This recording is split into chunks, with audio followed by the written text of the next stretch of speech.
kita akan membahas terkait network model.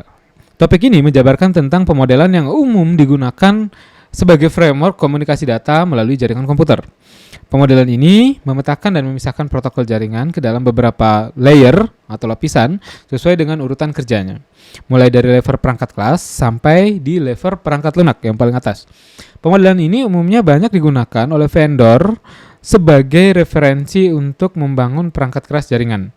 Ya, tujuannya untuk apa? Tujuannya tentu saja untuk supaya produk yang dibangun itu memiliki kompatibilitas dan interoperabilitas yang baik dengan produk dari vendor lain. Jadi ini semacam standarisasi, standarisasi yang digunakan di dunia jaringan komputer seperti itu. Jadi walaupun produsennya banyak, ya, selama dia mengikuti standar yang sama, otomatis kompatibilitas dan interoperabilitasnya bisa dijamin. Selanjutnya, model ini juga umum digunakan sebagai referensi dalam melakukan riset terkait pengembangan protokol baru untuk menunjang pengembangan teknologi baru dalam bidang jaringan komputer. Biasanya kalau misalnya kita ingin menambahkan fitur baru, kita menambahkan fungsionalitas baru di dalam sebuah jaringan komputer, maka kita perlu memahami dulu seperti apa pemetaannya, lalu kita bisa mengembangkan protokol tertentu yang kita inginkan. Nah, nanti kita bisa menempatkan protokol ini nantinya itu dia posisinya ada di mana. Kita posisikan di mana, seperti itu ya. Oke, jadi mungkin kurang lebih seperti itu ya. Jadi sekedar introduction ya, sekedar introduction bagi pendengar, bagi kalian bahwa pemodelan atau network model, pemodelan jaringan ini itu lebih ditujukan untuk sebagai framework agar kita bisa mudah memahami seperti apa prinsip-prinsip komunikasi data pada jaringan komputer. Seperti itu, ya. Oke, jadi sebelum kita lanjut ke pembahasan intinya, ada baiknya kita sampaikan, kita simak dulu seperti apa outline pembahasan kita pada sesi kali ini. Nah, ini adalah outline pembahasan kita pada sesi kali ini. Yang pertama, kita akan membahas terkait konsep protokol layering. Lalu yang kedua, kita akan membahas terkait koneksi logikal protokol layering. Lalu selanjutnya kita akan kenalan dengan model TCP/IP Protocol Suite. Ini adalah salah satu network model kita yang akan kita bahas pada kesempatan kali ini. Lalu ada lagi yang namanya arsitektur layer TCP/IP Protocol Suite. Jadi arsitekturnya seperti apa pemodelan tersebut. Lantas selanjutnya tugas tiap layer pada TCP/IP Protocol Suite itu seperti apa. Konsep enkapsulasi dan dekapsulasi pada TCP/IP Protocol Suite seperti apa. Konsep pengalamatan pada TCP/IP protokol suite seperti apa, pengalamatan antar layer tentunya ya. Jadi di sini tuh kita bukan membicarakan pengalamatan pada jaringan komputer, tapi lebih ke pengalamatan antar protokol dalam setiap layer, ya seperti itu. Terus konsep multiplexing, ya konsep multiplexing dan demultiplexing ya pada TCP/IP protokol suite. Lalu selanjutnya kita membahas tentang model OSI. Model OSI ini adalah network model yang lainnya, ya. Dia juga salah satu bentuk network model, tapi agak berbeda dengan TCP/IP protocol suite. Di sini mungkin kita selanjutnya akan membahas terkait tugas di tiap layernya seperti apa. Ya, kita mungkin tidak akan konsep yang lain itu mirip-mirip, ya, mirip-mirip dengan TCP/IP protocol suite. Jadi kita tidak akan menggali terlalu dalam terkait OSI ini. Kita cuma cukup memahami seperti apa bedanya antara TCP/IP protocol suite dan OSI model, ya, di akhir seperti itu. Oke, jadi kita masuk ke pembahasan pertama kita, yaitu tentang konsep protokol layering. Nah, konsep protokol layering ini sebenarnya seperti ini. Jadi kalau kita berbicara mengenai protokol layering, kita itu berbicara mengenai protokolnya dulu. Jadi esensi dari protokol layering ini adalah protokolnya. Protokol ini adalah sebuah perangkat lunak, ya, perangkat lunak yang mendefinisikan aturan yang harus diikuti oleh sender, receiver maupun intermediate device agar dapat berkomunikasi secara efektif. Seperti itu. Jadi kurang lebih analoginya itu mirip-mirip seperti kalau misalnya manusia akan berkomunikasi. Misalnya kita punya dua orang di sini berkomunikasi antara Maria dan Ann. Maria dan Ann ini agar bisa berkomunikasi, esensi dari komunikasi itu kan bertukar pesan. Bagaimana caranya Maria dan Ann ini bisa bertukar pesan, bisa saling memahami pesan yang dikirim oleh masing-masing, seperti itu ya. Jadi kalau misalnya kita mau berkomunikasi, layaknya manusia mau berkomunikasi, dua hal yang misalnya harus kita miliki, ya, keterampilan yang harus kita miliki, yaitu berbicara dan keterampilan mendengar. Nah, seperti itu. Listen and talk. Ya, kita harus punya dua skill itu supaya kita bisa berkomunikasi dengan efektif. Nah, untuk mengirim pesan umumnya kita itu harus berbicara. Nah, seperti itu. Nah, untuk menerima pesan, saat menerima pesan kita itu harus mendengar. Ya, listen. Seperti itu. Dua itu harus kita punya, baik kita maupun lawan komunikasi kita harus sama-sama memiliki dua hal tersebut. Ya, kalau hanya kita yang memiliki, lantas lawan bicara kita yang memiliki, ya saat kita bicara dia tidak punya protokol untuk mendengar, tentu saja pesan kita tidak akan sampai ke dia. Tidak akan bisa dia pahami. Mungkin secara fisikal pesan kita sampai, tapi dia tidak akan pernah mengerti apa yang kita sampaikan. Jadi intinya kita apa yang kita punya harus juga dimiliki oleh dia. Jadi itu adalah protokol basic kita. Ya, protokol basic ya yang dimiliki oleh manusia. Protokolnya ini pun itu harus satu standar. Bisa dikatakan demikian ya, satu standar. Misalnya saat seseorang berkomunikasi dengan orang yang lain, nah, orang ini dia menggunakan bahasa daerah tertentu. Misalnya orang Jawa berkomunikasi dengan orang Papua. Orang Papua yang hanya mengerti bahasa Papua, sementara orang Jawa ini memang dia hanya mengerti bahasa Jawa. Dia mengirim pesan dengan menggunakan protokol talk tapi dalam mode bahasa Jawa. Lalu si lawan bicaranya orang Papua ini dia menggunakan protokol listen untuk mendengar pesannya, tapi ketika pesannya sampai ke dia nggak paham. Saya mendengar pesannya, saya mendapat pesannya, tapi saya nggak tahu apa yang dia maksud di pesannya. Ya karena walaupun mereka ini berdua sama-sama menggunakan protokol listen and talk dalam melakukan komunikasi, tapi standarisasi protokolnya berbeda. Nah, sehingga mereka tidak bisa saling memahami komunikasinya. Nah, berarti di sini ada dua hal yang harus kita pelajari. Ketika kita akan melakukan komunikasi, supaya komunikasi kita itu efektif, maka syarat yang pertama itu kita harus punya protokol yang sama. Yang sama baik antara pembicara maupun pendengar. Selanjutnya, standarisasi protokol tersebut itu pun juga harus sama. Jadi jangan yang satu pakai bahasa Jawa, yang satu pakai bahasa Papua. Enggak bakal nyambung kayak gitu. Ya, kayak gitu. Nah, jadi protokolnya standarisasinya harus sama. Nah, makanya itu di jaringan komputer itu pun ada yang namanya organisasi internasional yang memang mengatur standarisasi protokol, standarisasi semuanya, bukan cuma protokol. Ya, standarisasi terkait berbagai hal di jaringan komputer. Nah, mereka inilah yang mulai menstandarisasi OSI layer. Mereka ini juga melakukan standarisasi terkait TCP/IP protokol suite, seperti itu.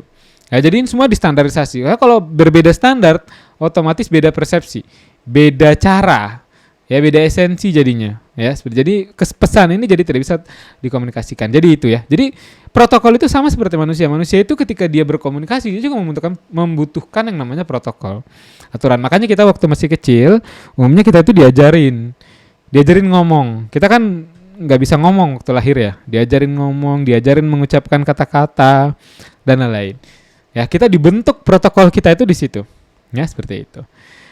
Protokol layering ini adalah sebuah lapisan protokol yang masing-masing memiliki tugas spesifik dan unik untuk menangani proses komunikasi yang kompleks. Nah, kapan artinya kita membutuhkan protokol layering? Pada contoh di depan ini, kita tidak butuh banyak layer. Faktanya, ketika misalnya bentuk komunikasi yang mau kita lakukan itu adalah komunikasi yang sifatnya sederhana. Contohnya seperti analogi yang saya jelaskan tadi, bahwa lawan bicara saya itu ada di depan saya ingin menyampaikan satu pesan ke dia dan dia mendengar pesan apa yang saya sampaikan, mengerti pesan apa yang saya sampaikan, maka saya membutuhkan dua buah protokol ya, listen and talk. Saya nggak butuh protokol yang lain. Seperti itu. Maka kalau misalnya model komunikasi kita itu sesederhana itu, maka kita nggak perlu layer komunikasi yang terlalu banyak. Tapi bagaimana jika komunikasi yang akan dilakukan ini sifatnya menjadi semakin kompleks. Contohnya seperti apa? Contohnya itu misalnya kayak gini. Saya tidak mau komunikasi saya didengar oleh orang lain. Ya. Jika di sekitar saya ada orang, saya tidak mau komunikasi saya ini didengar oleh orang lain. Selanjutnya, bagaimana jika lawan bicara saya itu tidak ada di depan saya? Mungkin dia berada beberapa ratus meter jaraknya dari saya, yang saya tidak tahu arahnya ada di mana. Seperti itu. Dia tidak berada di dekat saya. Gampangnya seperti itu. Nah, pada kondisi ini, model komunikasi kita itu tentu saja akan jadi semakin rumit.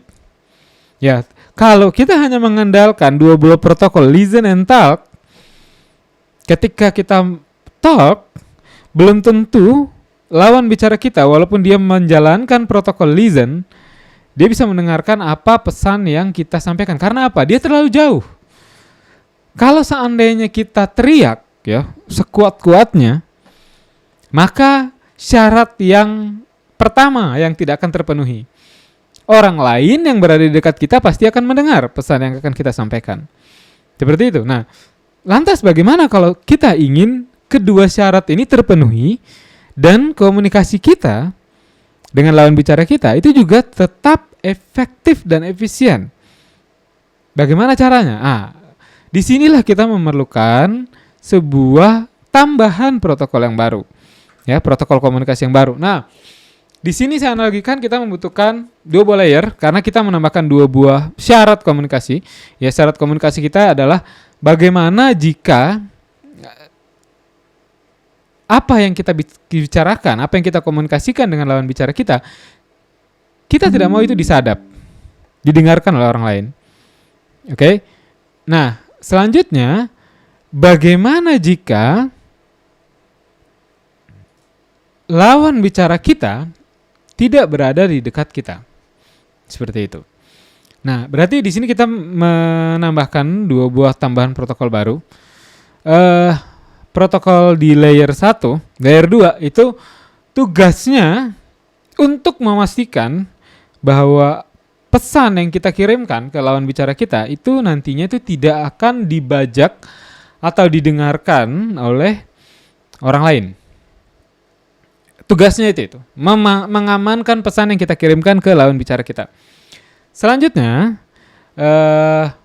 layer berikutnya itu bertugas untuk bagaimana caranya supaya pesan yang mau kita sampaikan ke lawan bicara kita ini yang keberadaannya tidak berada di dekat kita itu bisa tersampaikan sehingga dia bisa mengetahui pesan yang kita kirimkan ke dia seperti apa. Begitu pula di dia juga harus memiliki protokol yang sama dengan kita supaya komunikasi ini bisa berlangsung secara efektif. Oke, jadi kita sudah memiliki tambahan layer ya, layer 2. Layer 2 itu bertugas untuk bagaimana mengamankan pesan, mengenkripsi pesan ya, supaya hanya lawan bicara kita yang memahami apa yang kita komunikasikan. Orang lain yang mendengar pesan kita, dia walaupun dia bisa mendengar, tapi dia tidak akan memahami apa yang kita sampaikan. Maka di situ saya membuatkan satu protokol baru, ya, sebuah layer baru, layer 2 namanya. Lalu di dalam layer 2 itu saya tugaskan dua buah protokol, yaitu protokol encrypt dan protokol decrypt. Kenapa harus ada dua protokol di situ? Protokol encrypt kita gunakan untuk mengirim pesan, mengenkripsi pesan. Ya, saat pesan itu mau kita kirimkan ke lawan bicara kita. Lalu protokol decrypt itu digunakan untuk mendekripsi pesan yang dikirimkan ke kita dari lawan bicara kita. Karena lawan bicara kita pasti saat mengirimkan pesan ke kita juga terenkripsi. Jadi perlu kita dekripsi. Jadi makanya di layer 2 ini kita butuh dua buah protokol. Protokol apa? Protokol encrypt dan decrypt. Ya, harus dua arah ya. Protokol ini sifatnya harus dua arah. Jadi ketika mengirim kita menggunakan encrypt, ketika menerima pesan kita menggunakan decrypt untuk membuka enkripsinya. Sama, di lawan bicara kita pun dia harus punya protokol yang sama di layer yang sama. Seperti itu.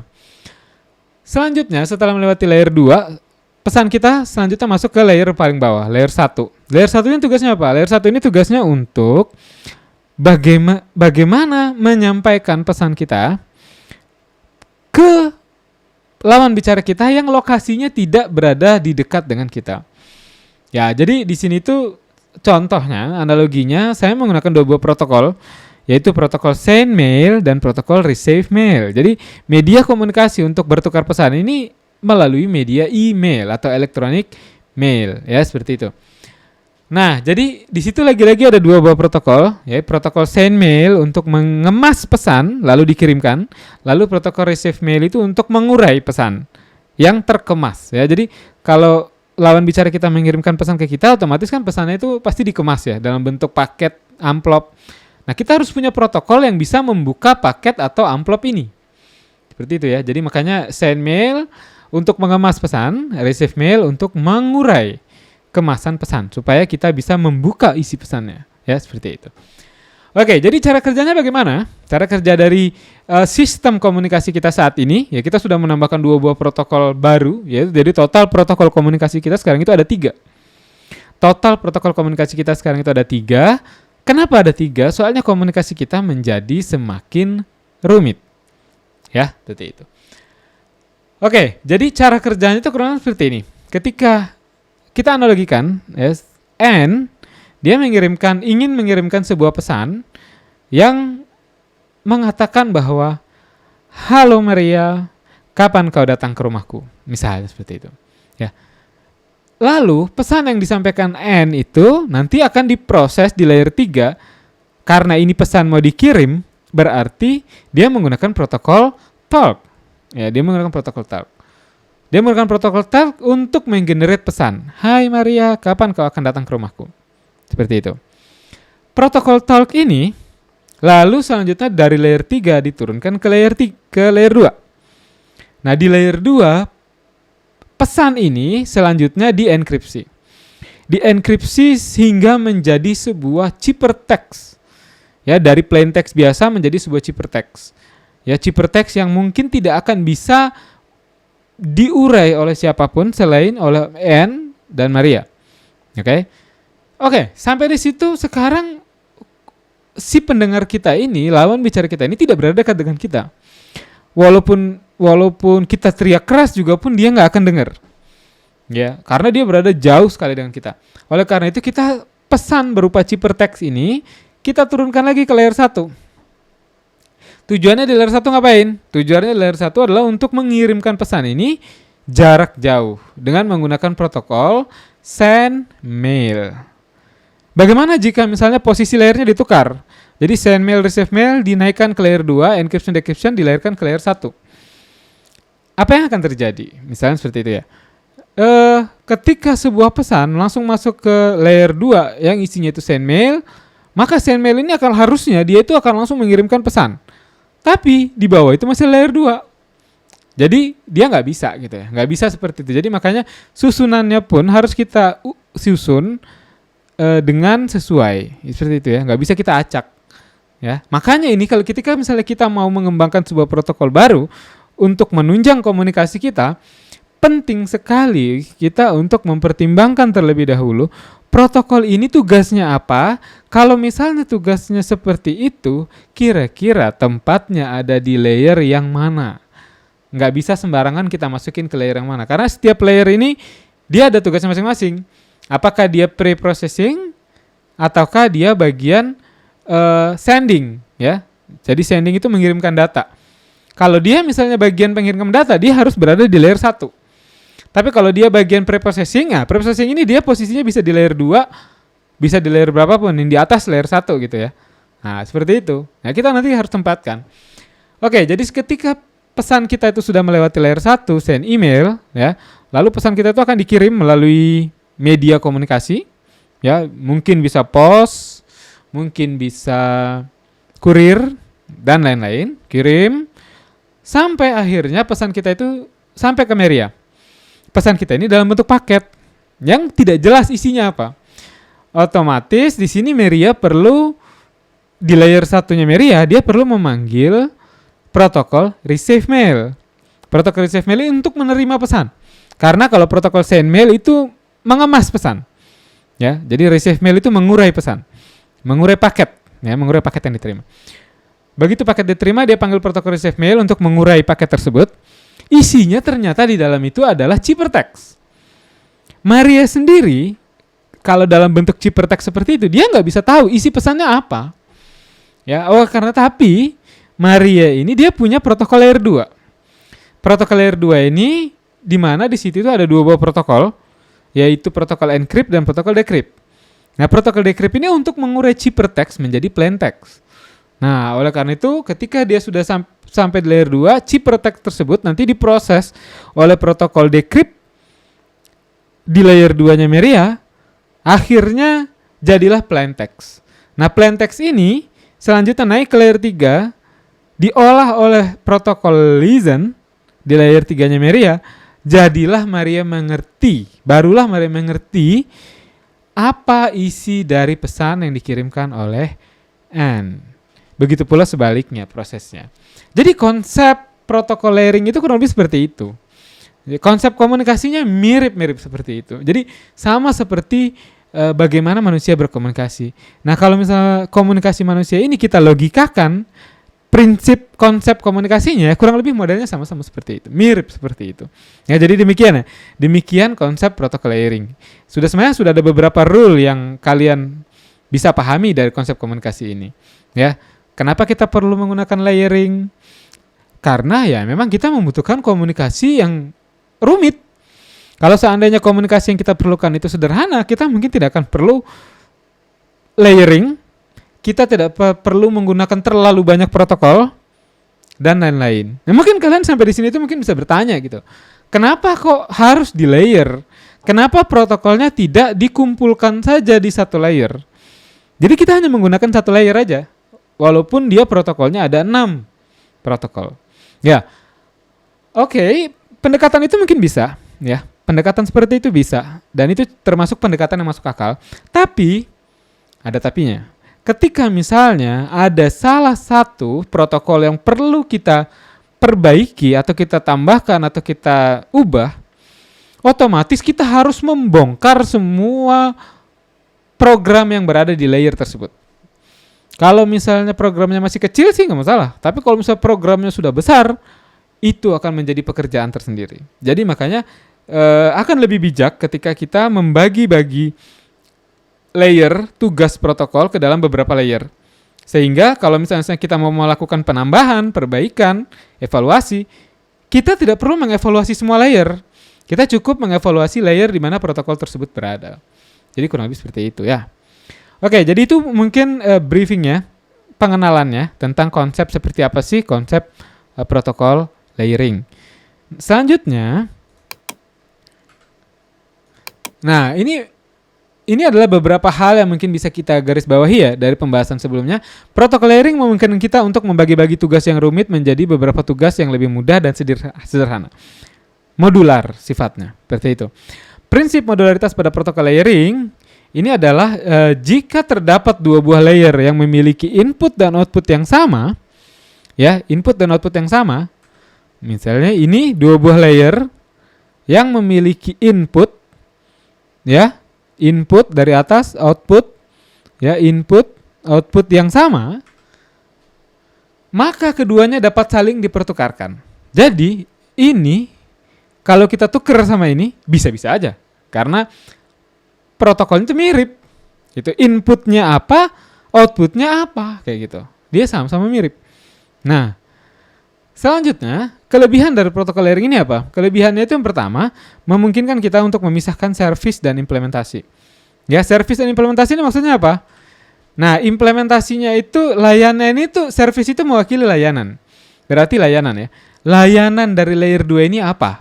Apa yang dia layani? Oh, layer 2 ini dia melayani plain text untuk dirubah menjadi ciphertext. Nah, implementasinya apa? Implementasinya itu ya apa saja algoritma yang bekerja di situ. Ya, apa saja protokol yang bekerja di situ. Itu adalah bentuk implementasinya. Mau kita ganti misalnya algoritma enkripsi yang mulai dari RSA, triple dash, terserah. Yang penting service dari layer itu adalah bagaimana merubah plain text menjadi ciphertext dan bagaimana merubah ciphertext menjadi plain text. Itu service-nya. Layanannya ya terserah, mau pakai algoritma enkripsi RSA, triple dash, dan lain-lain itu terserah, Bluefish, terserah. Itu yang dimaksud dengan memisahkan service dan implementasi, ya. Selanjutnya, sehingga sekalipun implementasinya berbeda, selama service yang diberikan layer atas dan layer bawahnya sama, komunikasi akan tetap dapat dilakukan. Ya, tetap. Tapi kalau misalnya seandainya algoritmanya berbeda, tentu saja di-encryption dengan menggunakan RSA, di-decrypt dengan menggunakan triple dash. Ya, key-nya nggak nyambung, algoritmanya nggak nyambung. Jadi dia tetap akan error gitu ya. Jadi kalau misalnya dia menggunakan enkripsi apa, ya tetap di penerima juga dia harus apa. Tapi yang jelas intinya maksud dari statement tersebut adalah ketika misalnya kita menggunakan satu protokol, satu standar protokol di titik yang satu, kita harus menggunakan protokol dengan standar yang sama di titik yang lain. Seperti itu. Tanpa protokol layering, intermediate system harus dibangun sama kompleksnya dengan end system. Ya, seperti itu ya. Jadi perlu mungkin saya jabarkan di depan bahwa end system jaringan komputer itu saat ini tuh dia ada 5 layer. Sementara intermediate system jaringan komputer seperti halnya switch itu cuma 2 layer.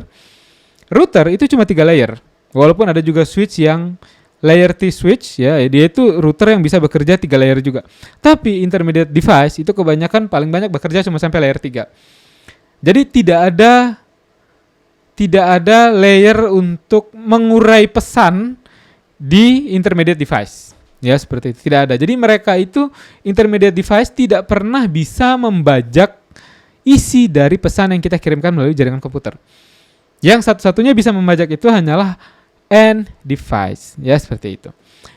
Nah, prinsip-prinsip protokol layering itu sendiri ada 2. Yang pertama, prinsip pertama, jika kita menginginkan komunikasi 2 arah, kita harus membuat setiap layer mampu melakukan 2 tugas secara berlawanan untuk setiap arah.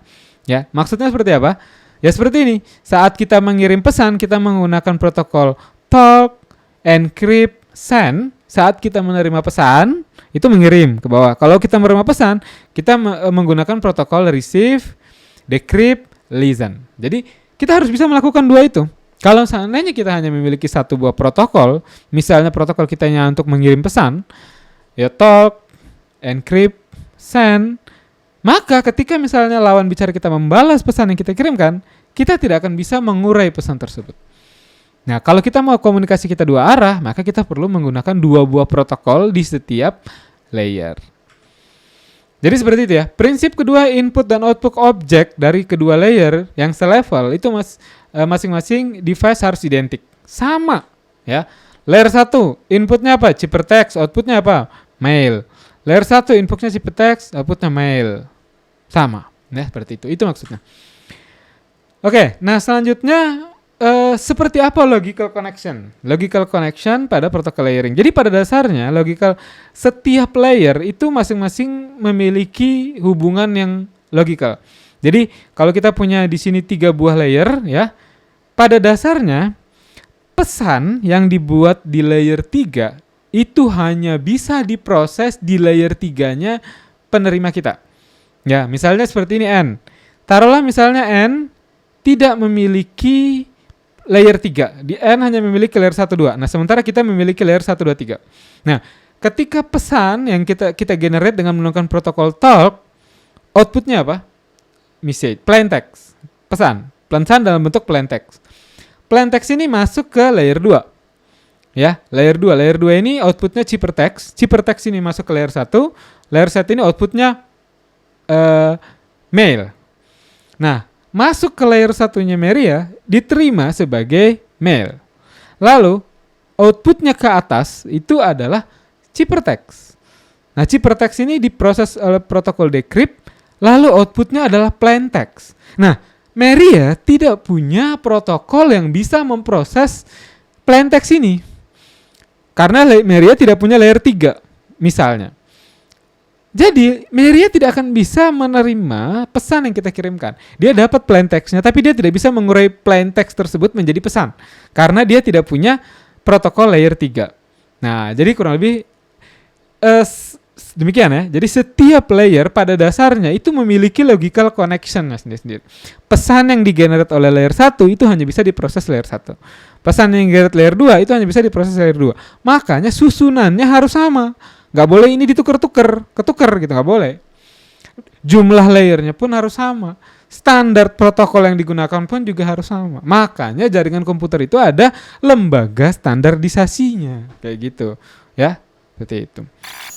Kita masuk kepada topik pemodelan pertama kita, ya. Template model pertama kita yang akan kita bahas pada kesempatan kali ini itu adalah TCP/IP Protocol Suite. Protocol Suite ini adalah salah satu network model yang menjadi topik utama pembahasan kita pada kesempatan kali ini.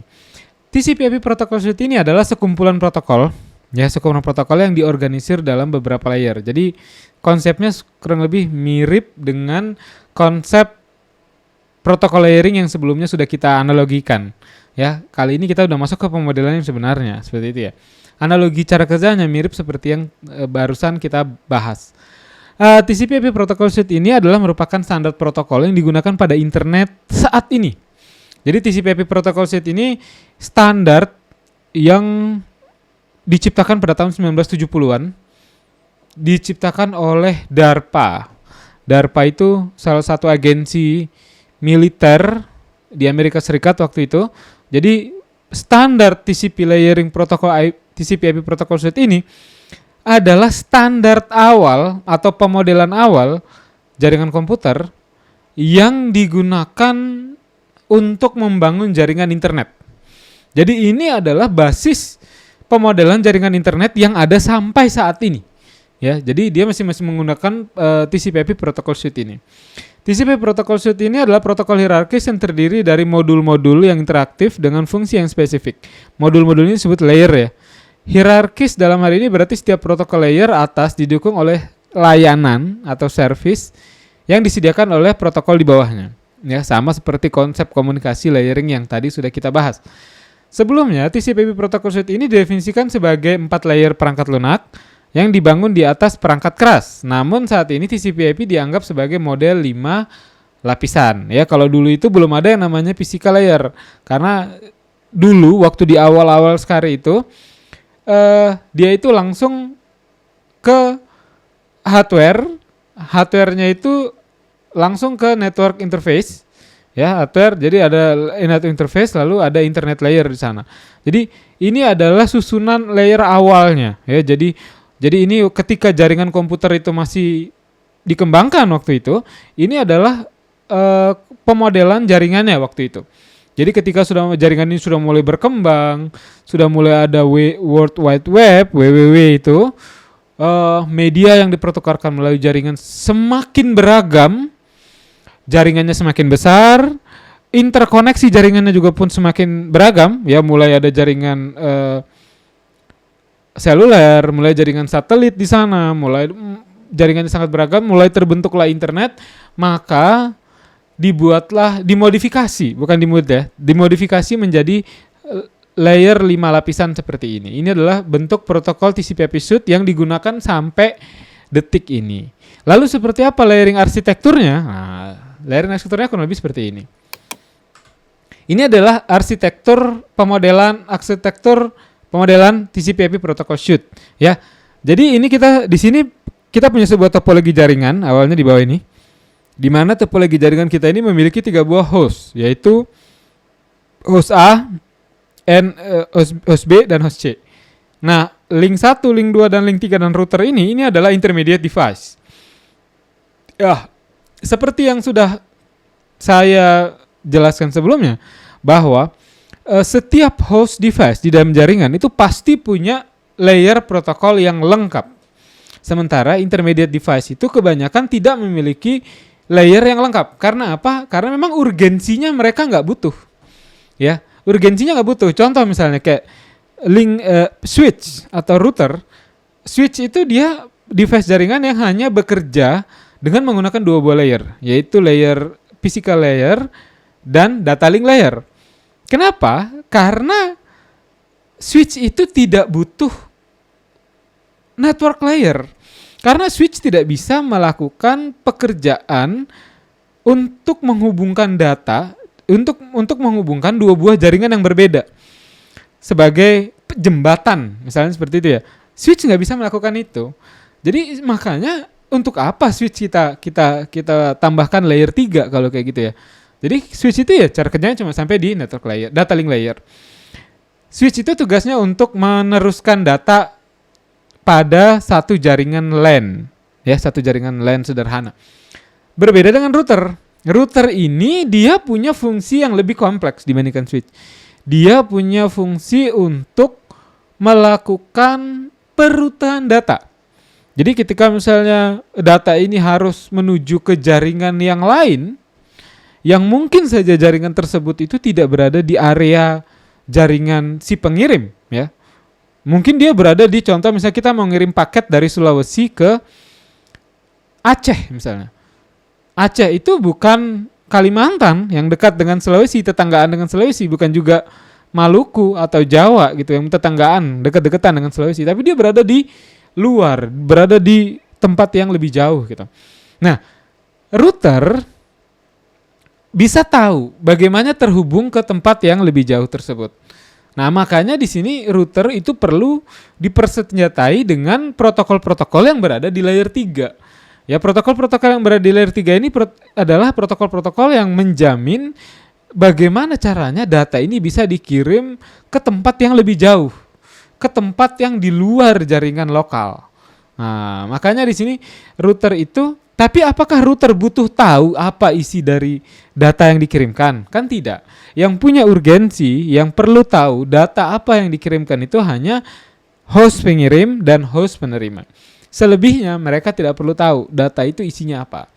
Nah, jadi kalau kita petakan dalam bentuk model arsitektur, petanya kurang lebih seperti apa yang nampak pada layar monitor kalian. Jadi ada source itu umumnya dia memiliki 5 buah layer, ya, physical, data link, network, transport, dan application. Nah, ketika kita pindah ke switch, ya, link 1, switch itu cuma punya data link. Ya, seperti yang sudah pernah saya jabarkan pada konsep pengalamatan tempo hari, cara kerja switch itu adalah dengan mengirimkan data hop to hop. Jadi dia modalnya itu hanya MAC address. MAC address itu berada di data link layer, ya. Jadi kenapa switch perlu data link layer? Karena supaya data yang sampai di switch itu tidak di broadcast. Berbeda dengan hub. Hub itu dia cuma punya satu layer. Dia cuma punya physical layer. Jadi ketika data sampai di hub, maka data tersebut akan di broadcast ke semua koneksi yang terhubung ke hub tersebut. Dia nggak mau tahu ini sebenarnya data ini untuk siapa, nggak mau tahu. Walaupun dia berada di jaringan lokal yang sama, ya, tapi dia nggak mau tahu data ini untuk siapa. Pokoknya saya kirim aja ke semuanya. Kalau kamu merasa bahwa data tersebut milikmu, ambil. Kalau misalnya kamu merasa data itu bukan milikmu, ya abaikan. Seperti itu. Nah, hal seperti ini tentu saja sangat tidak efisien karena dia tidak efisien dalam hal penggunaan bandwidth di jaringan. Gampangnya seperti itu. Maka dibuatlah switch. Switch ini dia bertugas untuk bagaimana sih cara mengefisiensikan penggunaan bandwidth? Seperti itu. Nah, oke, kalau begitu kita buatlah satu alat baru, di mana alat itu nanti kita lengkapi dengan 2 layer, physical dan data link. Nah, dengan menggunakan data link layer, switch itu jadi bisa mengenali data ini sebenarnya mau di forward, mau dikirimkan ke host yang alamat MAC address-nya berapa. Jadi data tersebut diterima di physical layer, dikirimkan ke data link layer. Data link layer itu dibuka datanya, diekstrak, dilihat MAC address penerimanya ini berapa. Ya udah, kalau udah ketahuan MAC address penerima berapa, data tersebut dibungkus lagi, dikirim lagi ke physical layer untuk diteruskan, kan, gampangnya seperti itu. Jadi switch tidak perlu melakukan broadcast data ke semua penerima, ya, seperti itu. Ketika misalnya data tersebut sampai di router, bagaimana? Nah, router ini bertugas dia menjembatani antara 2 buah jaringan. Menjembatani jaringan berarti dia harus bisa merutekan data melalui jalur backbone, misalnya seperti itu, ya. Dia harus bisa merutekan data ini. Kalau misalnya saya mau mengirim data ini ke Aceh, jalurnya lewat mana? Lewat Kalimantan kah atau lewat Jawa? Nah, mana jalur yang tepat yang harus saya pilih? Nah, ini disebut sebagai perutan. Nah, perutan ini adanya di layer 3, seperti itu. Makanya switch itu dilengkapi dengan layer 3. Jadi gambarannya kurang lebih seperti ini, ya, arsitekturnya. Oke, selanjutnya kita pindah ke logical connection. Jadi logical connection-nya kurang lebih sama, ya. Logical connection itu sama seperti tadi, bahwa logical connection application layer ini end to end, sifatnya end to end karena data yang digenerate oleh application layer itu hanya akan dibuka ketika data tersebut sudah sampai pada destination host. Dia tidak dibuka ketika data tersebut transmit di intermediate host. Tidak. Makanya application layer ini logical connection-nya itu dia disebut end to end, dari ujung ke ujung aja. Nah, selanjutnya transport layer pun juga sama. Nah, network layer ini yang berbeda. Jadi network layer ini dia setiap kali ketemu router, data yang digenerate oleh network layer, dibuat oleh network layer, itu pasti akan dibongkar oleh router. Tujuannya apa?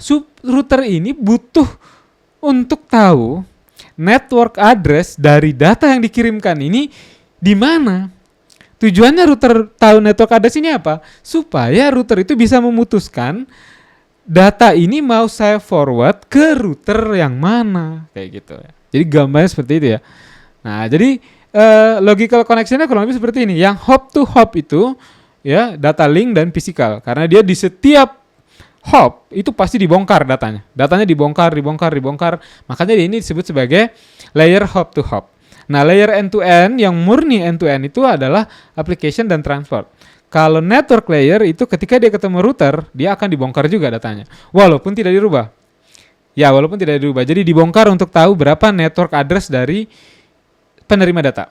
Ya, supaya dia tahu network address penerima data itu sekian. Oh, Aceh. Oh, network address penerima data itu sekian. Oh, Medan. Oh, network address penerima data itu sekian. Oh, Maluku. Nah, jadi tahu data ini harus saya forward kemana gitu kan. Dari demikian ya, seperti itu. Nah, selanjutnya kita berbicara terkait objek ya. Jadi seperti apa objek data, bagaimana transformasi objek data. Jadi transformasi objek data ketika data tersebut melewati setiap layer ya, seperti itu. Nah, kita mulai dari sini. Di sini. Jadi pada gambar ini kita tidak memiliki switch ya. Jadi ada host 1, host 2, di sini ada router. Jadi di sini tidak ada switch ya, seperti halnya pada arsitektur sebelumnya. Kenapa? Karena pada dasarnya switch itu tidak merubah objek apapun dari data yang dikirimkan. Jadi switch itu hanya mengecek, membaca, lalu dia tidak merubah apapun ya, seperti itu. Nah, sekarang kita tanya bagaimana sih proses transformasi objek data? Ya, jadi awalnya itu biasanya dari application layer, datanya itu biasanya dalam bentuk message atau pesan. Jadi pesan dari application layer di-generate, dikirimlah ke transport layer. Nah, begitu diterima transport layer, diproses, lalu dikirimkan dari transport layer ke network layer. Nah, ketika output data dari transport layer ini sudah bukan lagi bentuknya pesan atau message. Datanya itu sudah berubah menjadi segmen atau user datagram. Jadi sudah bukan lagi pesan. Jadi ini sudah berbentuk data yang lain.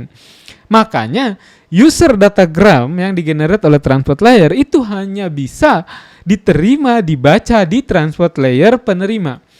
Transport layer penerima. Ya, jadi data yang digenerate oleh transport layer hanya bisa dibaca di transport layer juga. Data yang digenerate oleh network layer hanya bisa dibaca di network layer juga. Jadi seperti itu ya. Dari transport layer ini outputnya user datagram atau segmen. Selanjutnya segmen tersebut atau user datagram tersebut masuk ke network layer. Di network layer diproses, lalu outputnya ke bawah itu adalah datagram. Ya, datagram. Terus datagram diproses, outputnya ke bawah dikirimkan ke data link layer. Data link layer ini outputnya adalah frame. Bukan lagi message, ya seperti itu. Bukan message, jadi data ini sudah berubah-ubah. Seperti itu. Objek datanya ya. Terus masuk ke physical layer. Nah, physical layer ini datanya berubah jadi bit. Ya, bit-bit data yang dikirim melalui objek fisik ya. Kalau misalnya dia menggunakan objek fisik kabel UTP yang menggunakan listrik, berarti bit itu dikirim bit 1 itu dikirim sebagai aliran listrik 1. Kalau bit 0 itu sebagai aliran listrik 0 tanpa aliran listrik apapun. Ya, seperti itu. Bit 1 kalau misalnya kita menggunakan kalau misalnya kita menggunakan fiber optik. Nah, fiber optik dia menggunakan cahaya, dia nggak menggunakan aliran listrik. Berarti dia nyala mati kayak gitu doang. Ya. Ketika data tersebut sampai di router ini biasa tugasnya untuk menjembatani komunikasi antar dua buah jaringan. Data tersebut sampai ini, yang menerima pertama kali itu harus physical layer. Kenapa? Karena yang bisa membaca bit itu, yang mengerti transmisi bit itu cuma physical layer. Bayangkan kalau seandainya router itu tidak punya physical layer, gimana dia mau menerima bit? Gak paham dia, maksudnya data bit ini apa gitu. Nah, yang menerima itu harus physical layer juga. Layer dibaca tak 10 10 10 10 10. Oh, datanya itu ini. Oke. Sekarang pertanyaannya, saya mau kemanain data ini? Di sekeliling saya banyak sekali terkoneksi jaringan-jaringan yang lain. Saya harus kirim kemana? Router bertanya seperti itu ke dirinya sendiri. Lantas, kalau misalnya begitu, saya harus pastikan dulu bahwa data ini memang untuk saya. Saya tahu dari mana bahwa data ini untuk saya? Oke, saya tahu dari MAC address tujuan. MAC address tujuannya haruslah MAC address saya. Makanya data tersebut dari physical layer dikirimkan ke data link layer. Nah, dari bit objek data ini berubah menjadi frame. Ya, dari frame supaya bisa diterima di data link layer. Kalau masih dalam bentuk bit, data tersebut tidak akan bisa diterima di data link layer. Jadi dari frame dari bit dirubah menjadi frame, lalu dikirimkan ke data link layer. Nah, di data link layer datanya diapain? Datanya ini frame, dikenali, dibongkar. Setelah dibongkar, ketahuan. MAC address tujuannya siapa? MAC address tujuannya saya. Ya udah, kalau MAC address tujuannya saya, berarti benar data ini untuk saya gitu, yang nggak salah kirim. Pengirimnya nggak salah kirim, intinya kayak gitu.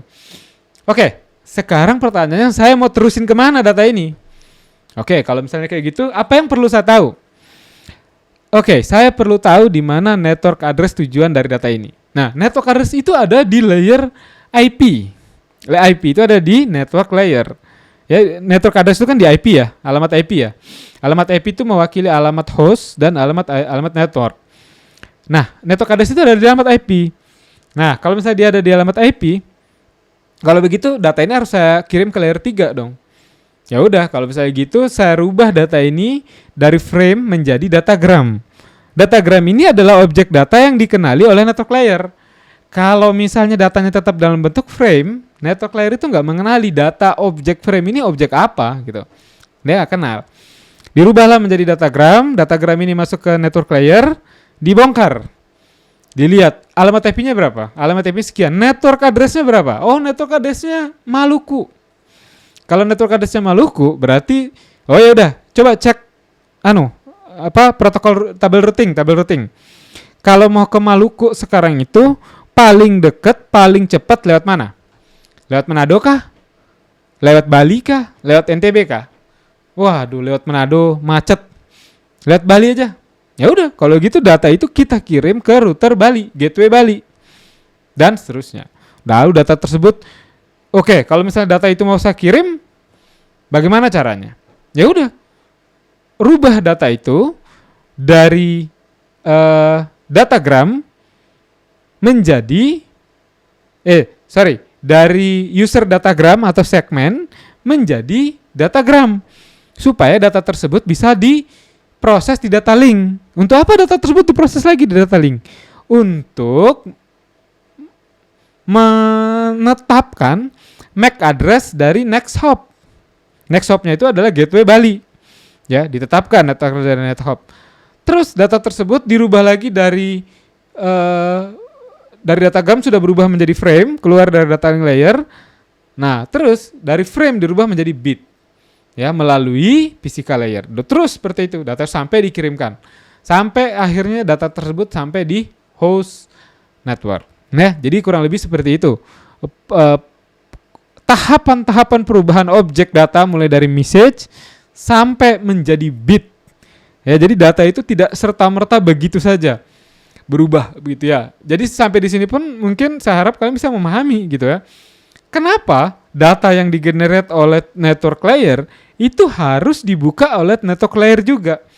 Kenapa data tersebut tidak bisa dibuka oleh transport layer atau application layer secara langsung? Ya karena objek datanya ini bentuknya sudah berbeda. Sama seperti misalnya kalian minta mau buka file yang ekstensinya docx tapi menggunakan PDF reader. Nggak nyambung kayak gitu. Ya, jadi seperti itu analoginya. Oke, selanjutnya, nah ini adalah deskripsi dari setiap layer yang berada di TCP/IP protocol suite. Ya, TCP protocol suite ini dia memiliki 5 buah layer. Layer yang paling bawah itu adalah layer physical, dan layer yang paling atas itu adalah layer application. Layer application ini tugasnya untuk apa? Layer application ini tugasnya untuk menyediakan user interface bagi network application. Jadi bagi aplikasi-aplikasi jaringan seperti email, web maksudnya. Web, file transfer protokol, file transfer, FTP, remote connection, telnet, SSH, itu semua adalah aplikasi-aplikasi jaringan yang berada di application layer. Ya, DHCP itu juga termasuk aplikasi jaringan walaupun kita nggak pernah lihat. Jadi DHCP itu adalah sebuah layanan yang memungkinkan kita mendapatkan IP secara otomatis klien ya. Nah, dia itu adalah salah satu protokol pada application layer, bukan pada network layer. Walaupun IP itu soalnya ada di network layer. Ya, IP address itu di network layer. Jadi DHCP ini dia lebih kayak server sebenarnya, DHCP. Jadi dia ini protokol server yang memiliki perbendaharaan IP yang nantinya diberikan kepada siapapun yang merequest IP kepada dia. Seperti itu. Terus ada FTP, File Transport Protocol. Yang ini biasanya FTP ini digunakan untuk pengiriman file, ya, biasanya menggunakan FTP. Ada HTTP, ini biasanya kalau kita mau browsing, biasanya di atas itu ada tulisan, di URL-nya itu ada tulisan HTTP. Hypertext Transport Protocol. Ya, jadi seperti itu untuk membuka HTML, ya, untuk membuka halaman HTML, pengiriman interkoneksi layanan halaman hypertext halaman HTML, nah itu dia menggunakan HTTP. SMTP untuk email ya. Telnet untuk remote desktop, ya. SSH juga remote desktop. Terus ada lagi transport protocol. Transport protocol ini bertanggung jawab terhadap pengiriman data secara end to end dari ujung ke ujung. Maksudnya bertanggung jawab terhadap pengiriman data ini seperti apa? Flow control, kontrol aliran data. Flow control ini untuk apa? Flow control ini untuk menjaga aliran data yang diturunkan ke jaringan itu tidak overflow. Jadi kita harus tahu. Jadi pengirim itu harus bisa melihat bandwidth kita ini ada berapa. Jadi jangan sampai kita mengirim data ke jaringan itu melebihi dari kapasitas bandwidth yang kita punya. Seperti itu. Jadi kalau data misalnya saya mau mentransfer data 1 giga. Sementara kapasitas bandwidth kita ini cuma 30 Mbps. Berarti jangan mengirimkan data, jangan membuang data tersebut, mentransmisikan data tersebut sekaligus langsung 500 mega. Nggak cukup. Ya, jadi ini yang dimaksud dengan flow control.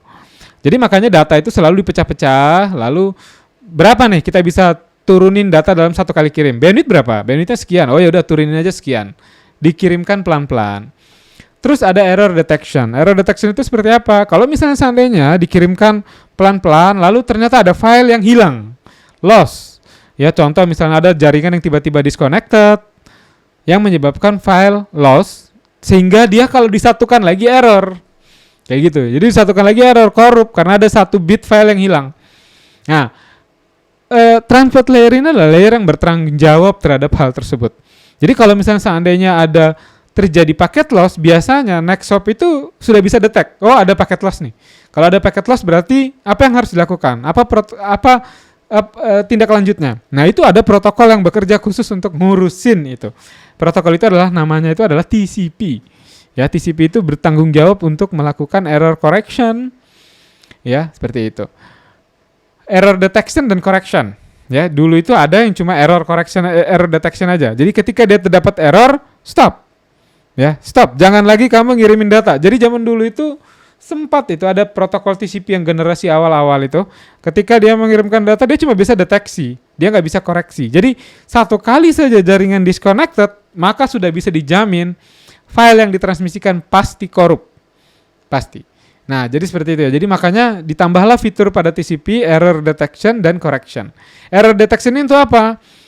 Error detection ini untuk memastikan bahwa untuk memberitahu sender bahwa sekarang itu jaringan sedang tidak baik-baik saja. Kenapa? Karena paket yang Anda kirimkan itu tidak sampai atau rusak. Jadi tolong kalau masih bisa kamu mengirimkan paket, kirimkan ulang paket itu. Kalau tidak bisa ya berarti memang ada masalah di jaringan, seperti itu. Jadi protokol itu sekarang sudah bisa sepintar itu gitu. Nah, ya, jadi seperti itu. Nah, ini salah satu protokol yang bekerja pada transport layer itu adalah TCP, UDP, SCTP dan IPX. Ya, itu adalah beberapa protokol yang bekerja pada transport layer. Yang umumnya biasanya sih orang tahunya itu TCP, UDP gitu ya. TCP itu untuk transmisi data, UDP itu biasanya dipakai untuk melakukan broadcast.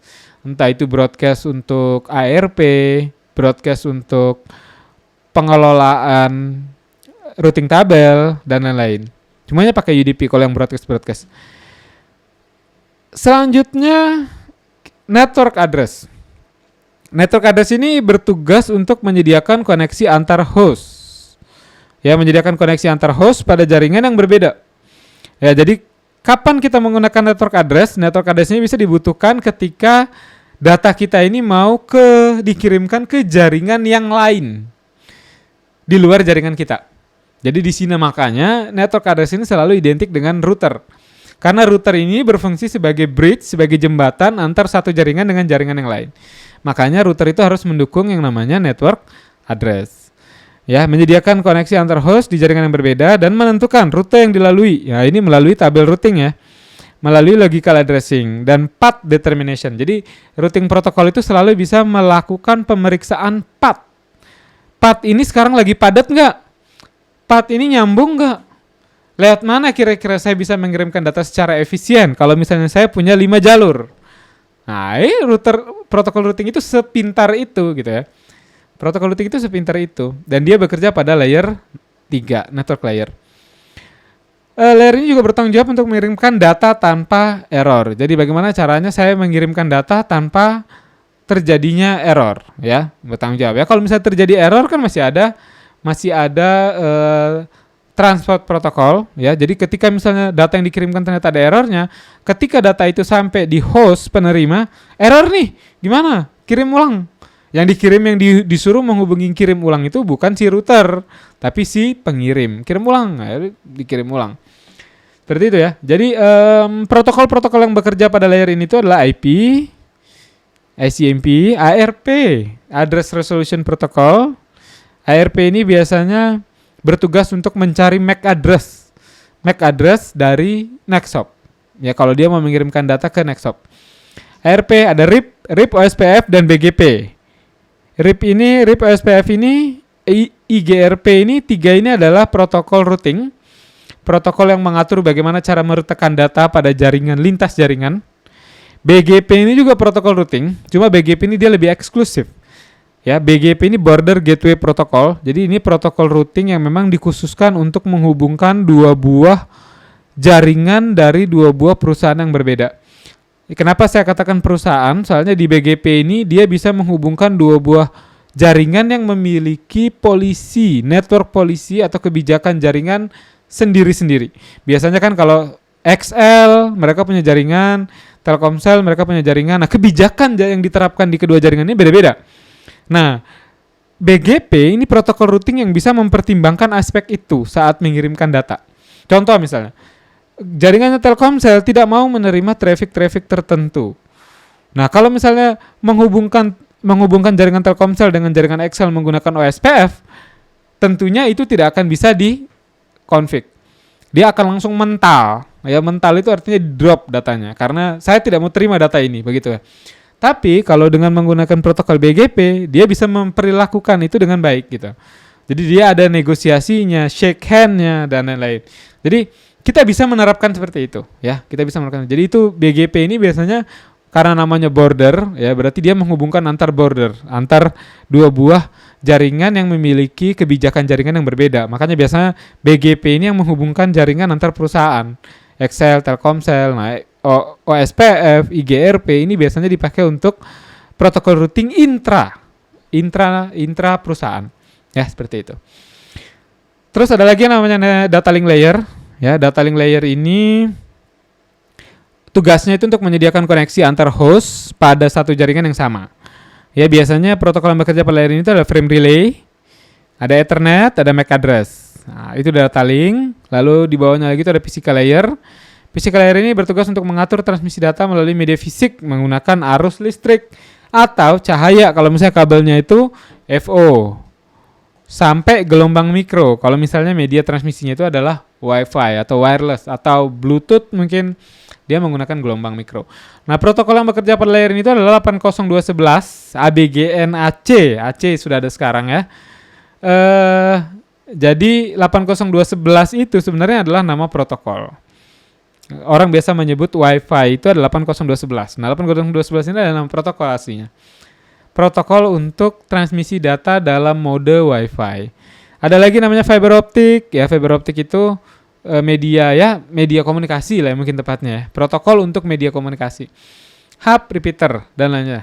Jadi itu adalah tugas-tugas, itu adalah beberapa layer description beserta protokol-protokol yang ada di setiap layer. Tentunya ini protokol yang disebutkan tadi ini bukan semuanya ya. Jadi ada protokol-protokol yang lain itu masih ada.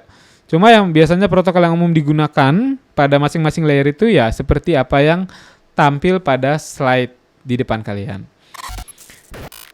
Selanjutnya kita membahas terkait proses enkapsulasi dan dekapsulasi pada TCP/IP protokol shoot.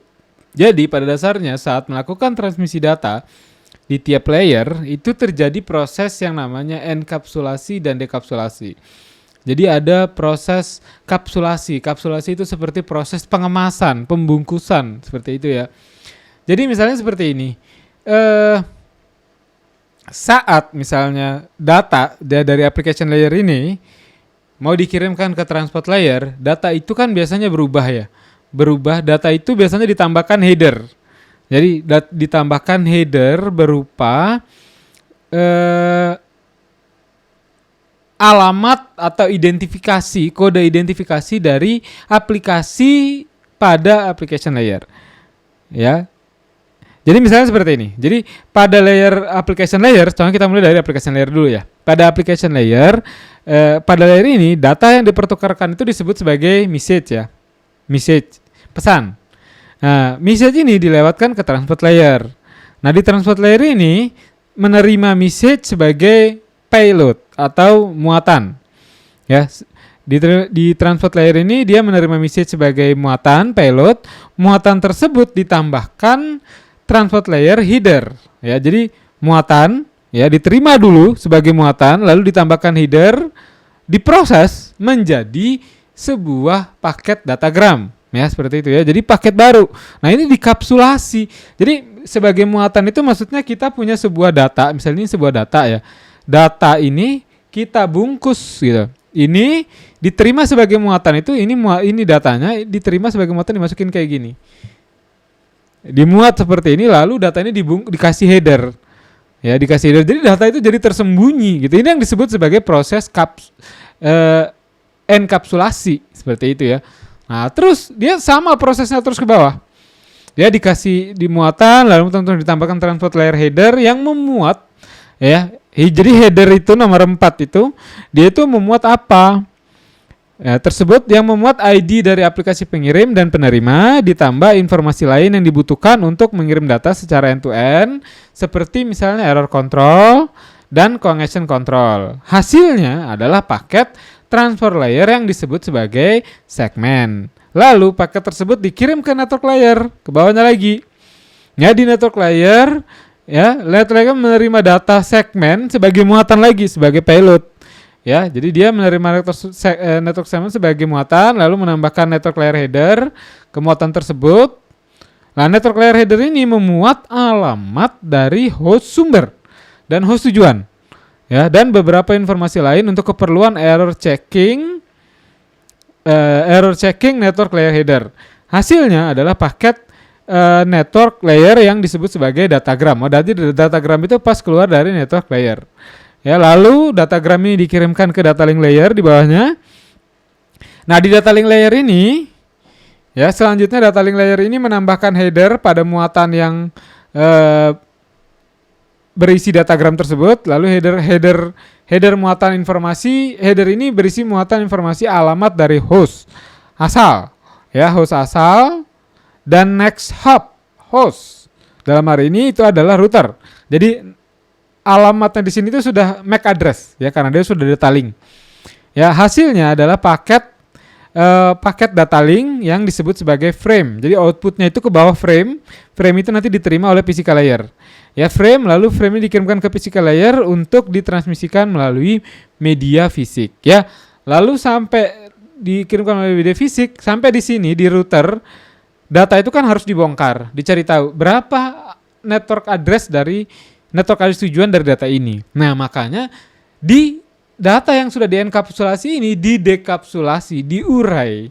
Ya, diurai sampai paling tidak uraian sampai di network layer. Di datanya dicek, setelah datanya dicek dienkapsulasi lagi. Jadi itu prosesnya. Jadi makanya kenapa data yang digenerate oleh network layer itu tidak bisa dibaca oleh data link layer atau physical layer. Kenapa? Karena datanya itu terenkapsulasi. Betul-betul datanya itu memang cuma bisa dikenali oleh network layer. Dia nggak bisa dikenali oleh layer yang lainnya. Nah, prosesnya ini ya dibuka satu persatu bungkusnya. Ya, kalau misalnya kita mau mengetahui isi pesannya, ya bungkusnya kita buka satu persatu dulu gitu. Ya, ini proses dekapsulasi. Proses membungkusnya disebut enkapsulasi. Ya, jadi arah prosesnya itu tadi seperti yang sudah saya jelasin tadi. Jadi dikasih alamat, dikasih apa sebagai header. Lalu jadilah dirubah format filenya menjadi apa. Jadi seperti itu. Nah, selanjutnya ini di dalam protokol layering ini juga ada konsep alamatnya. Nah, alamat ini yang biasanya digunakan sebagai header. Ya, sebagai identifikasi. Karena di setiap layer, walaupun dia berada di dalam satu host yang sama, banyak protokol di situ. Contoh misalnya, pernah nggak sih kalian berpikir data yang digenerate oleh HTTP protokol dari aplikasi yang namanya Google Chrome tidak pernah tertukar dengan data yang digenerate oleh data HTTP, protokol HTTP yang digenerate oleh Firefox. Taruhlah misalnya di dalam komputer kalian punya dua browser yang jalan bersamaan. Yang satu kalian buka Facebook, yang satu kalian buka Instagram. Kenapa nggak pernah ketukar tampilannya? Ya, karena mereka itu punya masing-masing, walaupun dia berada di protokol yang sama, application protokol, masing-masing itu memiliki yang namanya ID aplikasi. Nah, ini yang disebut sebagai pengalamatan. Nah, ini kita akan bahas di sini.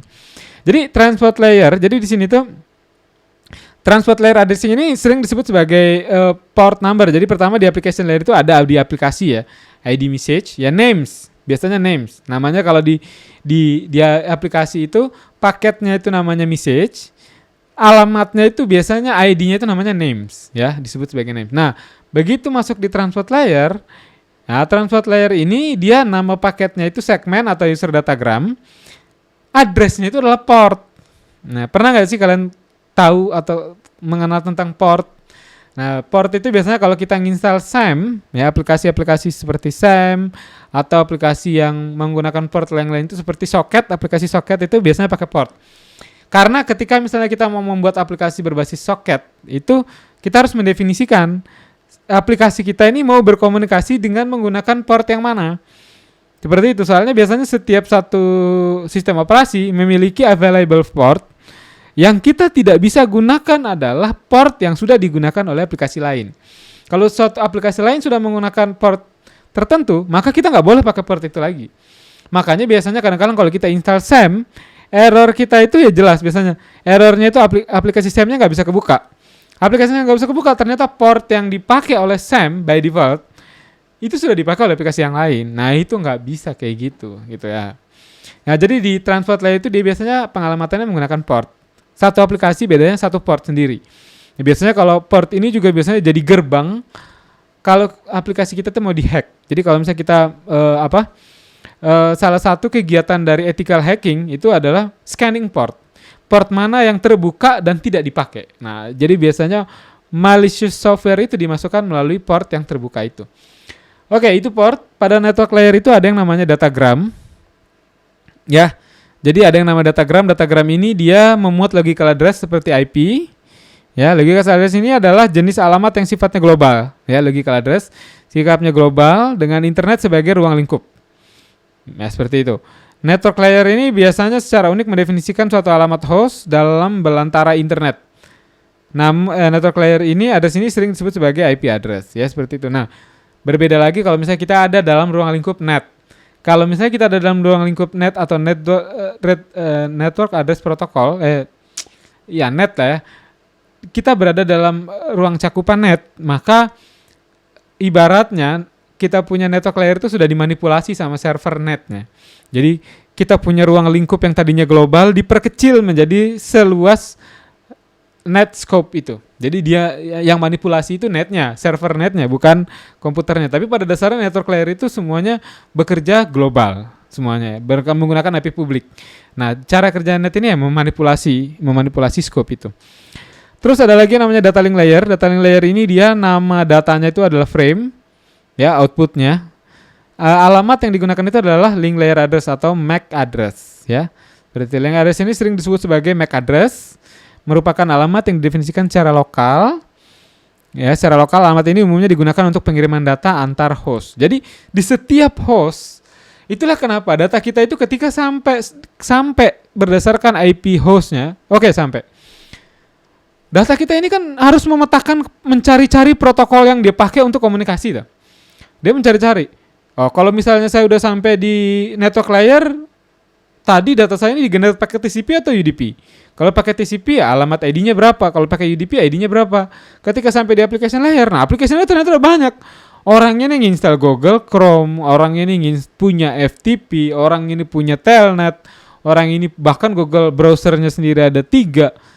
Lah terus saya harus masuk di mana? Gitu kan? Nah, biasanya satu aplikasi itu biasanya memiliki satu port. Nah, jadi kalau begitu saya masuk ke port ini aja. Port ini tuh ternyata terhubung ke aplikasi yang ini. Makanya dia nggak pernah ketukar-tukar gitu ya. Jadi konsepnya tuh kurang lebih seperti itu.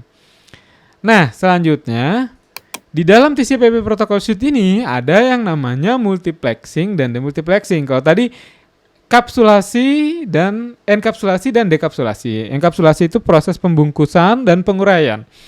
Nah, kalau multiplexing dan demultiplexing ini proses menyatukan dan memisahkan. Jadi beda ya. Kalau enkapsulasi itu proses membungkus. Kalau multiplexing, demultiplexing itu proses menggabungkan dan mengurai. Kenapa harus digabungkan dan kenapa harus diurai? Ya, karena begini, kita udah tahu bahwa protokol layering itu kerjanya kan berlapis-lapis layer ya. Ada kecenderungan ya, biasanya layer yang paling atas itu punya protokol lebih banyak dibandingkan layer di bawahnya.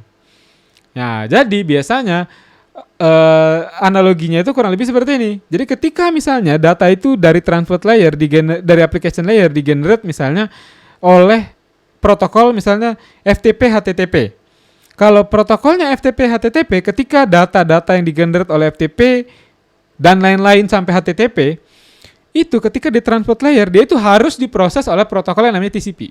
Soalnya FTP dan HTTP ini kan FTP ini untuk pengiriman file, kalau HTTP untuk hypertext ya. Nah, ini dia itu sifatnya data yang di-generate oleh dua protokol ini sifatnya itu harus terjamin quality control pengiriman data. Nah, ya protokol yang bisa menjamin quality control pengiriman data itu di transport layer itu hanya TCP. Ya, hanya TCP. Makanya semua data yang di-generate oleh FTP maupun HTTP dan lain-lain yang artinya membutuhkan guarantee pengiriman data itu harus diangkut, gampangnya gitu, harus diangkut oleh protokol TCP. Nah, disinilah terjadi proses multiplexing atau penggabungan. Jadi data-data dari berbagai protokol ini digabung menjadi satu payload TCP. Nanti ketika dia sampai di TCP penerima, barulah diurai. Oh, ini kamu mau kemana nih? Oh, data mau ke FTP, kamu mau ke HTTP. Seperti itu. Ini disebut sebagai multiplexing. Nah, proses mengurainya disebut demultiplexing. Ya, jadi seperti itu. Kenapa harus ada multiplexing dan demultiplexing? Karena simpelnya jumlah protokol pada tiap layer dari atas ke bawah itu umumnya berkurang, semakin sedikit. Jadi di layer aplikasi itu application layer itu biasanya protokol yang bekerja pada layer itu lebih banyak dibandingkan layer di bawahnya. Dan dia akan berbanding lurus terus ke bawah. Jadi semakin sedikit sampai di aplikasi, di physical layer, di physical layer cuma ada 4 kan.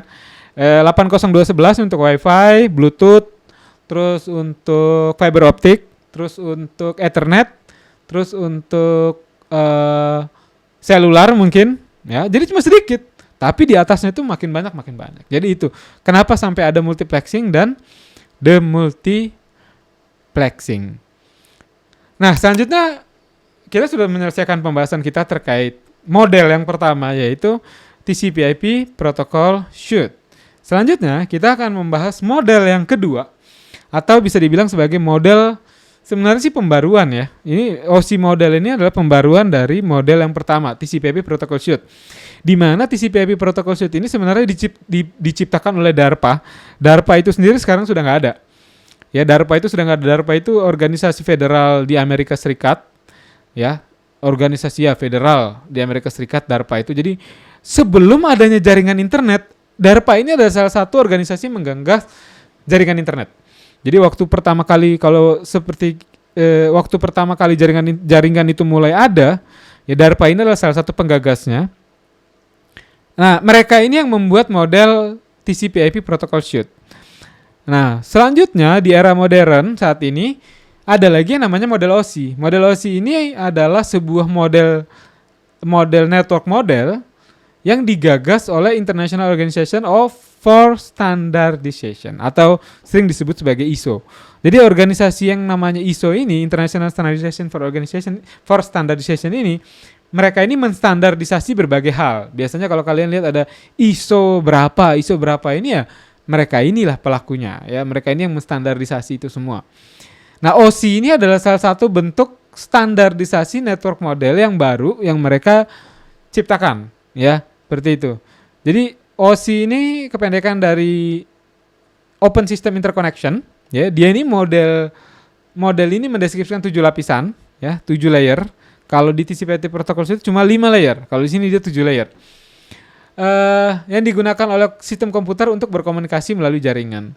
OSI ini dirancang untuk menjadi model reference untuk penggambaran fungsi sistem komunikasi jaringan komputer.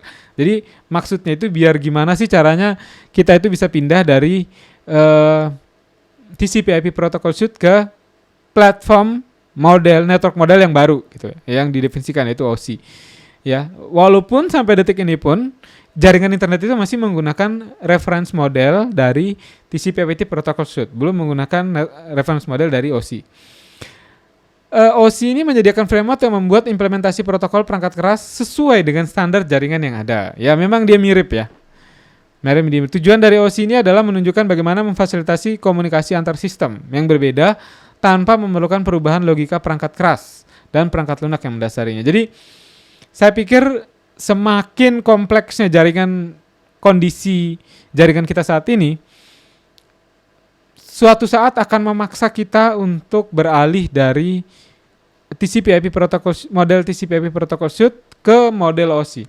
Kalau untuk sekarang sih masih bertahan di model TCP/IP Protocol Suite. Kita belum benar-benar pindah ke OSI model. Tapi akan ada suatu saat nanti kita benar-benar akan pindah ke OSI model. Ya, seperti itu. OSI bukanlah protokol, dia ini pemodelan, network model, namun sebuah model untuk memahami mendesain arsitektur jaringan yang fleksibel, handal, serta dapat dioperasikan dengan baik. Kapan kita membutuhkan OSI?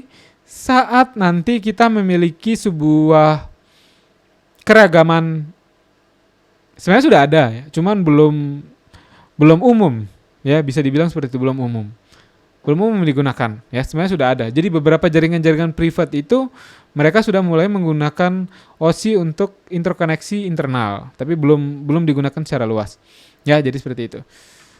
Nah, ini adalah layer dari OSI. Ya, layer OSI ini ada 7 layer.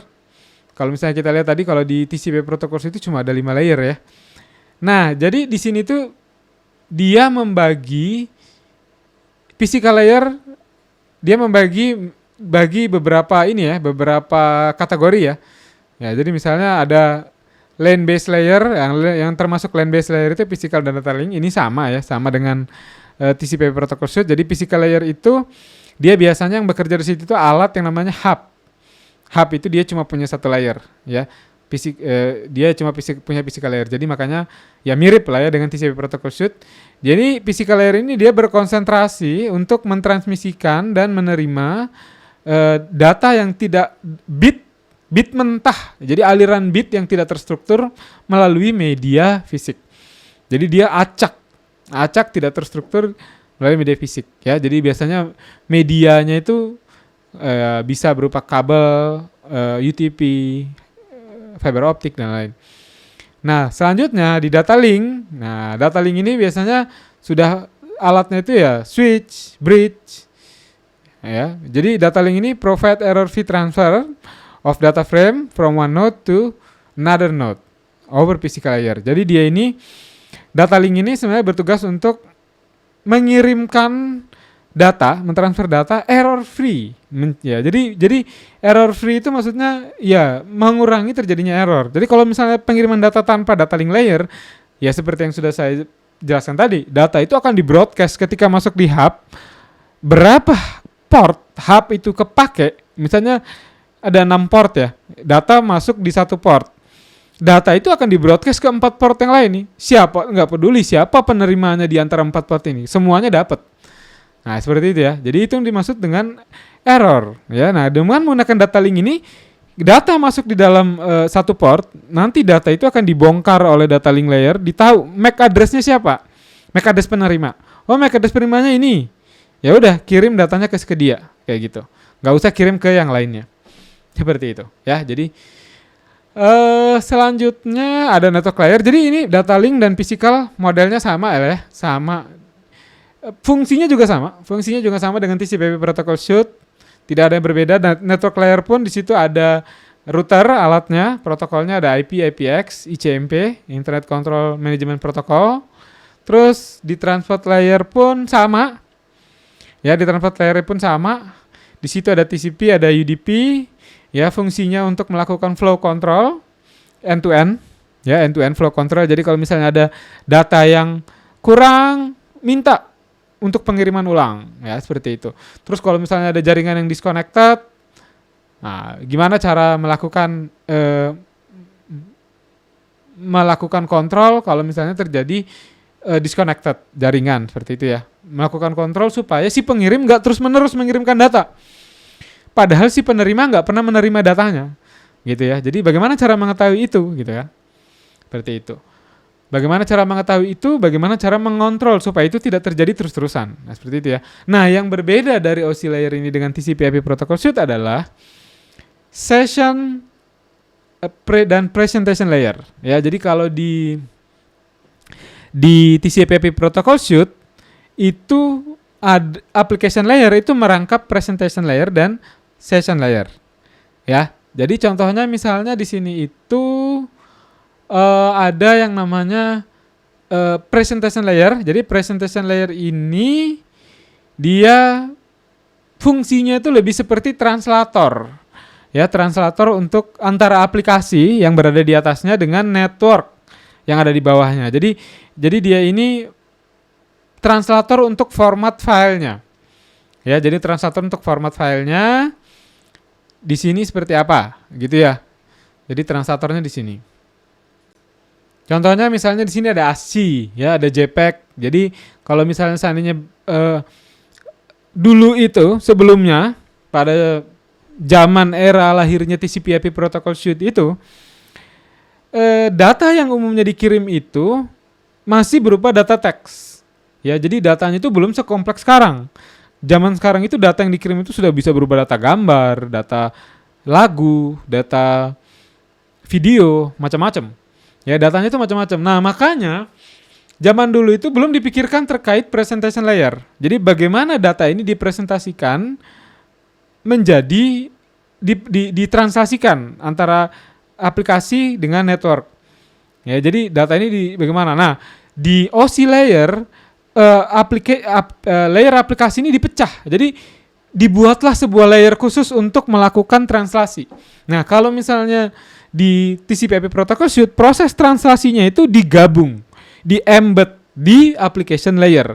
Jadi ibaratnya ini sebenarnya satu gambar satu gambaran yang tidak efisien. Kenapa? Karena harusnya apa yang bisa kita pisah sebaiknya kita pisah. Soalnya ini untuk mencegah kerumitan ya. Makanya itu lahirlah OSI layer. OSI layer ini dia tuh goalsnya itu adalah bagaimana cara ini application layer ini udah terlalu padat nih. Dengan kondisi jaringan, kondisi internet, pemanfaatan internet kita sekarang, OSI layer ini jadi terlalu padat. Ya, application layer ini jadi terlalu padat. Jadi gimana kalau enggak application layer ini kita pisah lah. Jadi supaya dia kerumitannya itu lebih rendah. Nah, dibuatlah presentation layer. Nah, jadi mereka dipikirkanlah presentation layer. Bagaimana kita usulkan kalau ada presentation layer. Jadi presentation layer itu sebelumnya dulu itu ditambah di TCP/IP protocol suite ditambahkan di application layer. Jadi besar gitu ya. Layernya jadi besar, jadi rumit. Itu karena selain layer untuk aplikasi, untuk aplikasi jaringan ada juga layer untuk mentranslasikan antara aplikasi dengan network. Dikumpul dalam satu layer yang harusnya itu sebenarnya nggak boleh kayak gitu. Ya. Selanjutnya ada sesi. Nah, session layer ini juga di situ tuh dia menggunakan NFS. NFS ini adalah salah satu logical protocol ya. NFS ini network file sharing. Network file sharing ini biasanya untuk melakukan sinkronisasi. Ya, jadi zaman dulu itu belum ada fasilitas seperti misalnya sinkronisasi file multi-point, seperti misalnya BitTorrent mungkin ya, torrent mungkin kalian ada yang pernah pakai torrent, itu kan dia salah satu aplikasi yang menggunakan NFS ya, NFS network file sharing ya. Jadi dia akan nge-share ketika misalnya kita mau download torrent tertentu, maka kita akan langsung otomatis terhubung dengan semua feed yang memiliki file tersebut di seluruh jaringan internet. Nah, itu dia menggunakan NFS ya, NFS. Dia menggunakan NFS di situ. Terus ada lagi namanya RPC. Ya, RPC itu ada di session layer juga. Jadi RPC ini gunanya remote procedure call. RPC ini remote procedure call. RPC ini biasanya sebuah software yang dapat digunakan oleh software yang lain. Jadi biasanya RPC ini software protokol yang digunakan oleh software yang lain untuk merequest service dari software yang lain di komputer yang berbeda. Ya, mereka service. Nah, biasanya RPC ini dipakai di grid computing. Jadi layanan aplikasi-aplikasi yang berjalan pada komputasi grid. Kalau sekarang itu ya di aplikasi-aplikasi berbasis cloud. Ya, session ini di TCP/IP protocol suite juga digabungkan di application layer. Jadi makanya kebayang nggak application layer dari TCP/IP protocol suite ini sekarang ini sudah sebesar apa? Nah, makanya diusulkanlah OSI layer. OSI layer ini maksudnya untuk gimana sih kerumitan di TCP protokol ini kita pecah lah. Jangan di apa? Soalnya ini makin rumit gitu loh. Makin rumit isinya, makin beragam kayak gitu ya. Nah, seperti itu. Jadi apalagi sekarang zaman dulu belum ada namanya cloud computing. Sekarang sudah ada. Nah, cloud computing ini dia menambahkan satu fungsionalitas baru di application layer. Ya, tapi dia lebih tepatnya kalau kita bagi-bagi dia masuk ke layer session. Kalau di OSI layer, dia bahkan jadi layer sendiri. Berarti organisasi ISO ini mereka berpikir bahwa ini perkembangan ke depan ini kita nantinya akan membutuhkan namanya layer baru yang namanya session dan presentation ini. Jadi dua layer ini harus kita pisah. Harus kita pisahkan dari application layer. Nah, itulah awal lahirnya OSI layer. Ya, seperti itu. Nah, kalau kita lihat secara garis besar, perbedaannya itu kurang lebih seperti ini ya. Jadi OSI model itu modelnya seperti ini. Nah, ini adalah TCP protocol suite. Kita lihat application layernya itu begitu besar saat ini. Kalau dulu sih kecil, ya dulu saat internet masih digunakan untuk basic needs, kecil. Tapi sekarang internet itu penggunanya sudah semakin berkembang terus. Jadi diusulkanlah OSI model supaya kita bisa pecah lah ini application layer ini biar nggak terlalu rumit dan pengembangannya terus bisa lebih dikembangkan lagi. Soalnya application layer ini kalau kita paksa pemodelan menggunakan TCP protocol suite ini kita paksa terus, nanti akan semakin rumit di layer aplikasi ini karena layer aplikasi ini perkembangannya exponential increase ya, seperti itu. Nah, kira-kira apa aja nih perbedaan antara OSI model dan TCP/IP protocol suite? Ini adalah beberapa catatan perbedaan yang berhasil saya rangkum. Yang pertama, TCP/IP model itu dibuat oleh DARPA pada tahun 1970 saat internet belum ada. Saat internet masih mau digarap waktu itu. Jadi memang preferensi preferensi pembuatan TCP/IP model itu memang preferensi jaringan, fungsionalitas jaringan yang memang primitif waktu itu ya, masih primitif banget. Ini dipaksa untuk seiring dengan jaringan komputernya berkembang, ini dikembangkan dengan preferensi model yang lama. Sudah seharusnya memang harus dirubah seperti itu, harusnya ya, idealnya gitu. Sementara OSI ini dikembangkan oleh ISO pada tahun 1980. Jadi idenya awalnya itu OSI model ini lahirnya pada 1980. Terus OSI model ini adalah pemodelan didasarkan pada fungsionalitas setiap lapisan. Jadi dasarnya OSI ini adalah dasarnya itu adalah layernya. Jadi protokol, kalau kita mau membuat sebuah protokol itu harus dikembangkan berdasarkan layer mana dia bekerja. Seperti itu ya. Sementara kalau TCP/IP dia modelnya itu berorientasi pada protokol. Jadi dia nggak peduli kerjanya di layer mana. Pokoknya intinya kalau dia mirip-mirip aplikasi ya protokolnya tinggal sisipin aja ke aplikasi kayak gitu. Jadi bikin dulu protokolnya. Nah, jadi seperti itu. Jadi memang orientasinya itu ke protokol. Jadi memang di sini itulah kita bisa melihat bahwa TCP/IP Protocol Suite ini pendekatannya memang old school kayak gitu ya. Dibandingkan dengan OSI model. Kalau OSI model itu nih frameworknya ini, nanti kamu misalnya kalau mau bikin protokol ikuti framework ini kayak gitu. Ya, seperti itu. Kalau di TCP/IP Protocol Suite dia orientasinya ya protokolnya itu sendiri kayak gitu. Nah, OSI model ini dibagi dalam 3 konsep yaitu service, interface, protokol. Sementara kalau TCP/IP ini awalnya tidak memiliki perbedaan jelas terkait 3 hal tersebut. Walaupun pada implementasinya akhirnya menyesuaikan. OSI model dapat dijadikan panduan teoritis terkait bagaimana komunikasi data dilakukan, sementara TCP/IP ini kurang detail menggambarkan proses komunikasi data. Ya, tapi dia ini praktikal. Ya, praktikal. Jadi praktikal itu dia lebih praktis digunakan di dunia nyata karena memang TCP/IP Protocol Suite ini memang dasar pengembangan internet itu ya TCP/IP Protocol Suite bukan OSI. Bahkan sampai sekarang yang dipakai itu pun umumnya itu adalah TCP/IP Protocol Suite. Jadi makanya dia ini praktikal sekali. Ya, praktikal sekali. Terus OSI model hadir dalam TCP/IP Protocol Suite menjadi standar. Hadir setelah untuk beralih ke TCP/IP Protocol Suite ke OSI, dari TCP ke OSI itu butuh banyak investasi. Ya, butuh banyak investasi. Kalau kita mau beralih secara keseluruhan ya, itu butuh investasi. Yang tidak sedikit. Ada beberapa layer pada OSI model yang tidak sepenuhnya didefinisikan, seperti hal yang terkait layanan pada layer presentation dan session. Itu belum sepenuhnya didefinisikan karena memang itu pemecahan yang baru. Ya, pemecahan yang baru dipakai di teknologi sekarang. Kemungkinan nanti ke depannya itu akan semakin matang ya 2 layer itu. OSI model dianggap tidak bisa memberi banyak kontribusi jika diimplementasikan menggantikan TCP protokol saat ini. Ya, saat ini belum bisa dianggap. Jadi investasi yang harus dikeluarkan dan kontribusi yang didapat itu dianggap belum layak. Jadi makanya itulah mengapa sampai detik ini tuh OSI model itu belum banyak digunakan. Jadi saat ini kita masih menggunakan model TCP/IP Protocol Suite. Ya, jadi kurang lebih seperti itu. Oke, baik, demikian mungkin pembahasan kita terkait network model pada video kali ini. Semoga apa yang disampaikan dapat dijadikan sebagai dasar pemahaman untuk mempelajari, bahkan melakukan riset pengembangan terkait teknologi jaringan komputer ke depannya. Salam.